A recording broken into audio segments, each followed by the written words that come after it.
আসসালামু আলাইকুম। হ্যালো পেটুক জনগণ, কেমন আছেন সবাই? আজকে মনে হয় বহুদিন পর কচু শাকের দেখা পেলাম। আম্মু মনে হয় এত মজার একটা খাবারের ব্যাপারে এতদিন ভুলেই গিয়েছিল। আর আম্মুকে বলে কি লাভ, আমি নিজেই তো ভুলে গিয়েছিলাম।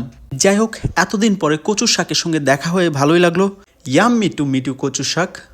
কচু শাক তো এমনিতেই অনেক মজাদার, তার উপর যদি এর সঙ্গে মিক্সড করা হয় চ্যাপা শুটকি অথবা মুসুরের ডাল, তাহলে এর স্বাদ আরও অনেক গুণে বেড়ে যায়। কচুর শাক দিয়ে আম্মু আজকে আরেকটা মজাদার খাবার রান্না করেছিল।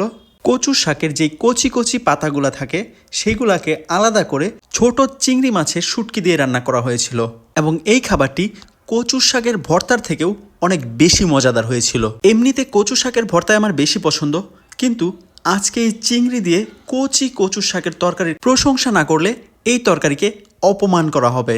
আজকে লইট্টা শুটকির ভুনাও করা হয়েছিল, কিন্তু এই চিংড়ি দিয়ে কচুর শাকের তরকারির কাছে তিনি আজকে পাত্তাও পাননি। তবে অন্যান্য সময় এই লইট্টা শুটকির ভুনা আমার পছন্দের শীর্ষে অবস্থান করে, তাই তার কাছে আমার একটা ছোট করে সরি বলা উচিত। যাই হোক, সব মিলিয়ে আজকের প্রায় সবগুলা খাবারই মজাদার ছিল। যেমন বাদাম ভর্তা, তিলের ভর্তা, এগুলো তো সবসময় মজাদার হয়ে থাকে। তার সঙ্গে ছিল এই শীতের রাজা বাঁধাকপির সবজি। সব মিলিয়ে আজকের খাবারটা জব্বর মজা হয়েছিল। আজকের মতো এতটুকুই। সবাই ভালো থাকবেন, সুস্থ থাকবেন, আর ভিডিওটি ভালো লাগলে অবশ্যই শেয়ার করে দিবেন। আল্লাহ হাফেজ।